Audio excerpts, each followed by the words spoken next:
Hey mama, is school starting coming up? I know it is for us. It's around the corner. It's just a few weeks away. And my nerves and anxiety are through the roof about it. I am worried about what the next teacher is going to be like. I'm worried about what the after school situation is going to look like and the bus ride home. I am feeling the nerves. So I have put together a list of 7 tips and tricks that have helped us, that I have learned over the years that have helped us to have better, smoother transitions. Let's check it out. Welcome to the Autism Diagnosis to Confident Mom podcast with Kira from Kira Brown Coaching. I'm a mom of neurospicy kids and a life coach. I'm here to share real tips and support to help you feel confident as a parent. Hi, let's jump right into those 7 tips or hacks on back to school with neurodivergent kiddos. Stick around for the last 2 because they have made the most impact in my life. Tip number 1, if you are new to a school, email the principal and request an IEP or 504 meeting. An IEP will change the actual curriculum that your child learns. So whether they need advanced curriculum or easier curriculum, then you're going to want to go to an IEP. If you just need some accommodations for sensory and behavior modifications and those kinds of things, then you're going to want a 504. It doesn't change what they're learning in class. It just changes what they're allowed to do in class. If you request this meeting, you're letting your school know whether you are approved for an IEP or 504 or not, that your child has autism and or ADHD, so that they are aware of it, so that if something arises in the future, they're not like, where did this behavior come from all of a sudden? They're well aware of it. In an IEP meeting, a lot of times you'll have the school counselor, a principal or vice principal, a teacher, sometimes a special education department. All of these people are who you want to work with.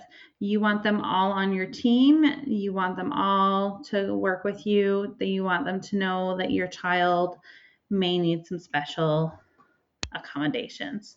And just a quick bonus on accommodations. Everybody in life has accommodations.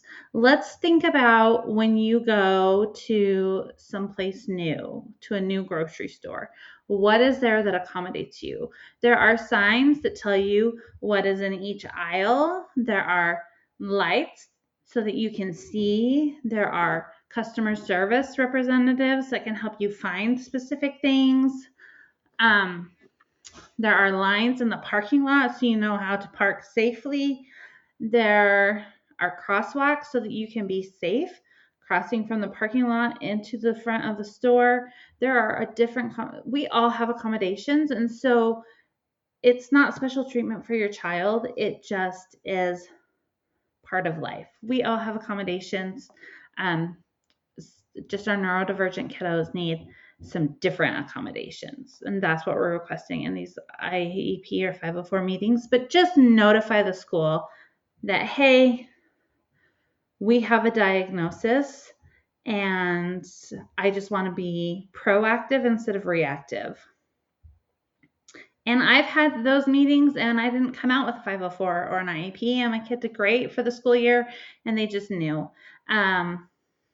But then a couple years down the line, the other kids are maturing more. His behavior doesn't seem as normal.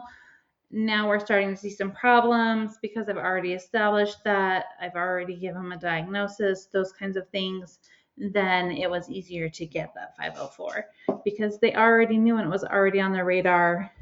And the teacher wasn't like, this is just a behavior problem. The teacher was like, oh yes, I'm starting to see some signs that he's having problems. So number 2, meet my student paper. You go to back to school night and there's all the kids. It's crazy, right? And if you're like me, you have 4 kids and you're taking them all and you're meeting all the teachers and you're filling out the paperwork and they're dropping off school supplies, and it's kind of crazy and chaotic for me as a parent, and I only have 4 kids. Can you imagine how crazy and chaotic it feels for the teacher?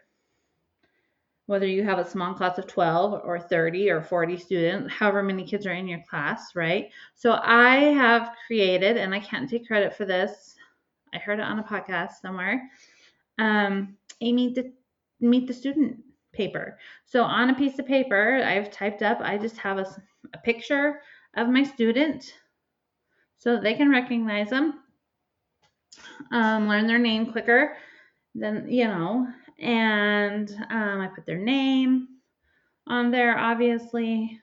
I think I put their age and what grade they're going into, whatever.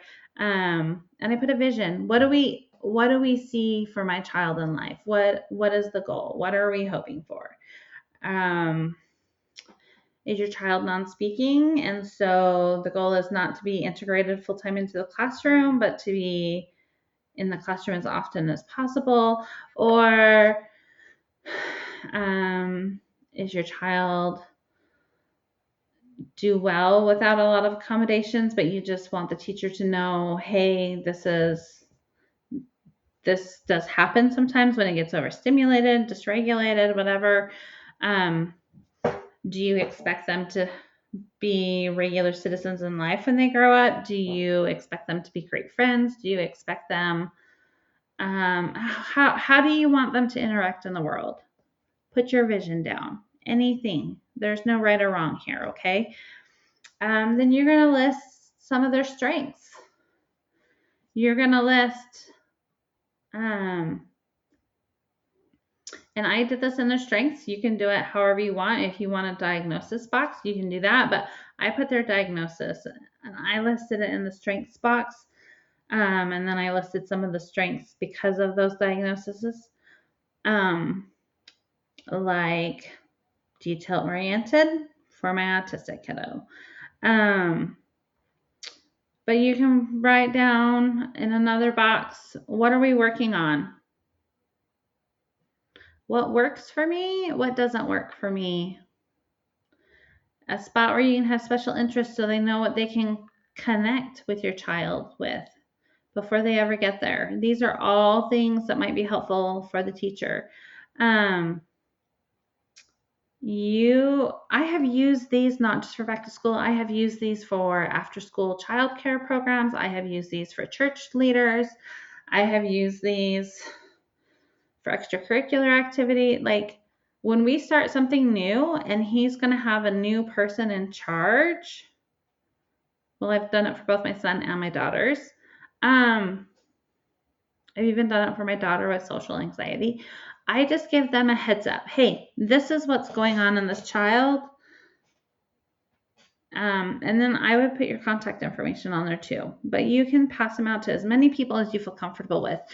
If you're going to have more than one, let's say they're going to have a para that works with them or something, give one to the para as well as the teacher. Okay? But these are really, really helpful. Tip number 3, communicate often. A lot of times teachers will say, yeah, I'll let you know if we have problems. Okay, double check. Hey, I'm just wondering how the first day of school went. A lot of teachers have some sort of app that they use to communicate. Don't be afraid to over communicate. Hey, we're having a rough morning. Just a heads up in case he's having a hard time. Oh, he's on the bus and I forgot his medicine. I'm sorry. Let me know if you need me to come. Those kinds of things.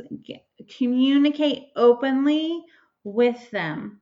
Also, if you communicate often, you have a better understanding of how they're doing. Because if you ask at parent-teacher conference, like if you wait until parent-teacher conferences, they're going to have 10 minutes to talk to you, and then you're going to get an overview. Like maybe overall they're doing okay, but if you talk to them on a weekly level or bi-weekly level, whatever you want to do, then you're going to know, they're going to be more apt to share the little nuances with you. And you can be like, oh, okay, I understand.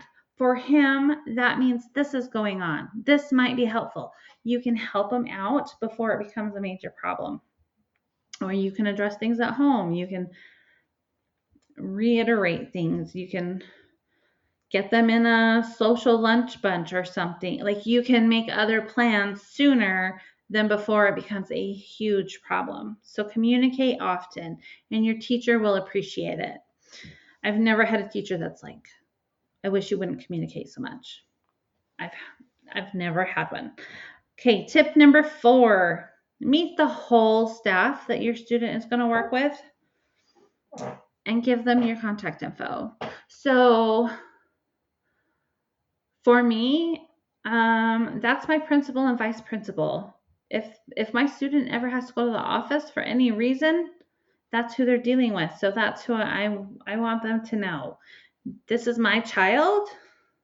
I am their parent. I am aware of their challenges. I am aware of their strengths. I am willing to help. Here is my phone number. Okay. I meet with the school counselor. I communicate with the school counselor pretty regularly as well. If they're working with any paras or the special ed department or the life skills department or whatever, go meet them. Know who your child is going to be hanging out with. Give them a paper about your child so that they understand what's going on. So maybe we don't have any accommodations because we're pretty high functioning. We're less accommodation. We need fewer accommodations. So it looks like behavior issues. Well, so let's say we get overstimulated one day when we have a sub and we melt down.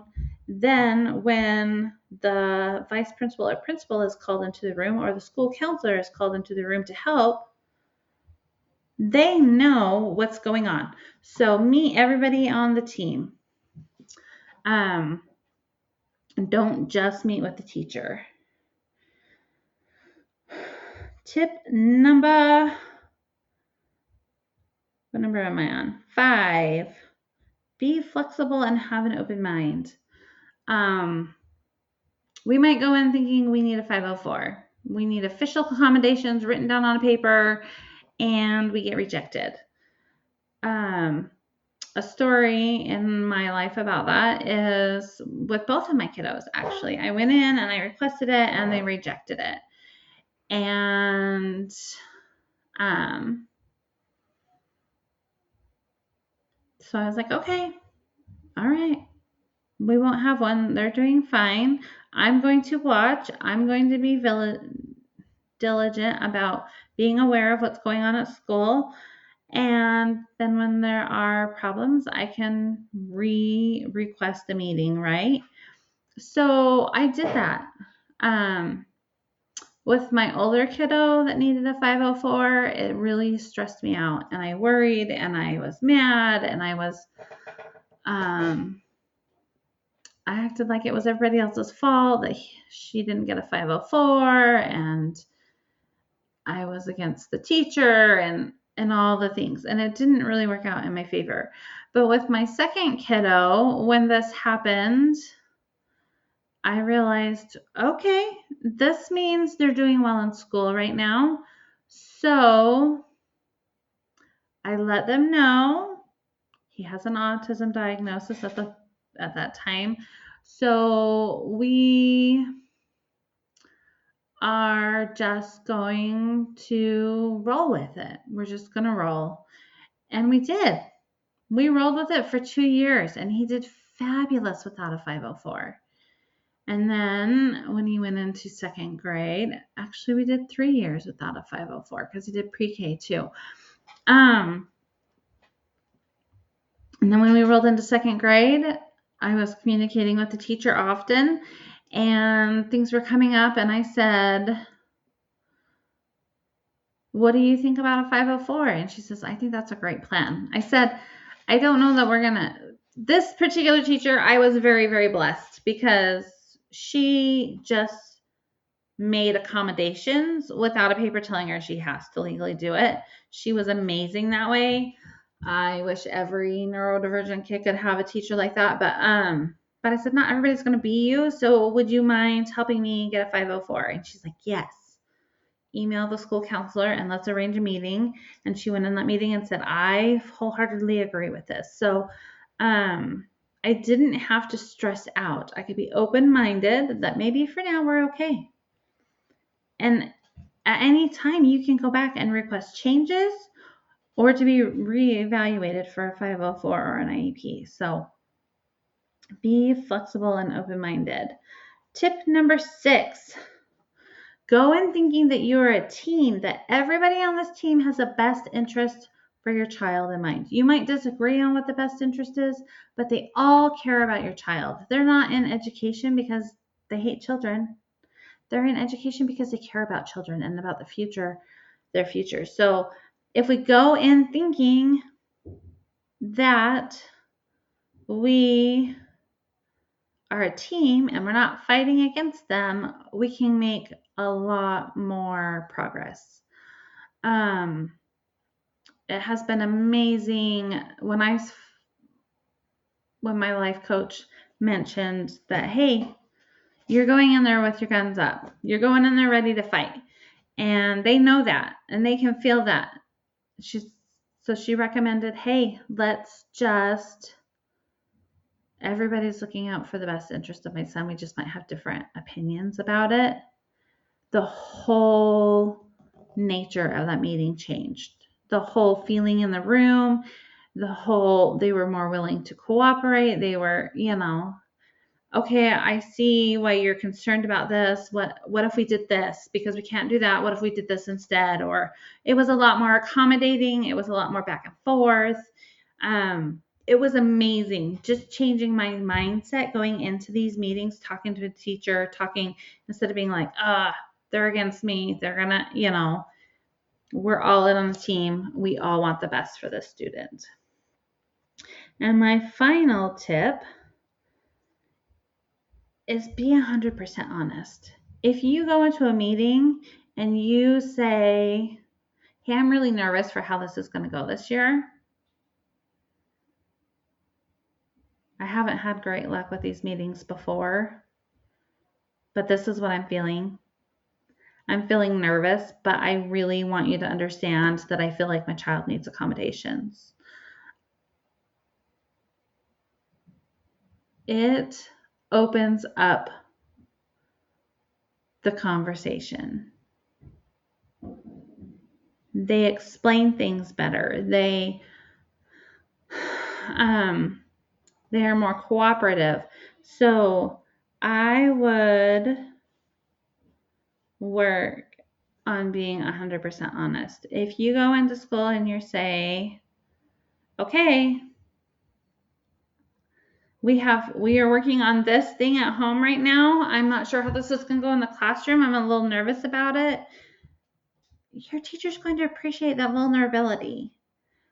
I have a situation where my son was uninvited from the after-school program for the end of the year last year, for about the last month of school, and he's supposed to go back.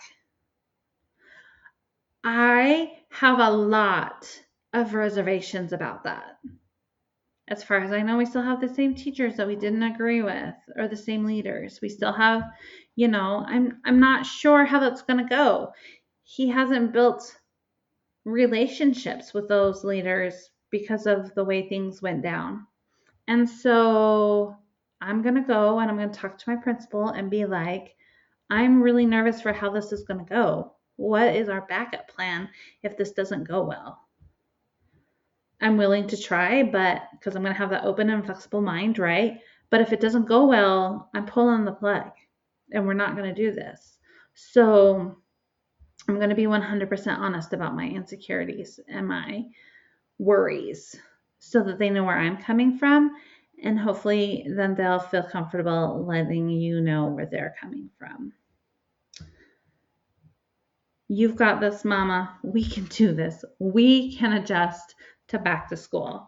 I'm telling myself just as much as I'm telling you, We can handle this. We've done it. If you haven't done it before, we can do it. If you need help, reach out on a mom support call. I'd be glad to help you. I'd be glad to be in your corner. You're doing better than you think you are. We'll talk to you next time. Thanks so much for listening to Autism Diagnosis to Confident Mom. If this episode helped you feel a little more seen or supported, please take a moment to like, follow, or subscribe to the podcast. And if you know another parent who needs to hear this, share it with them too. We're all in this together. You're doing better than you think, Mama. You've got this.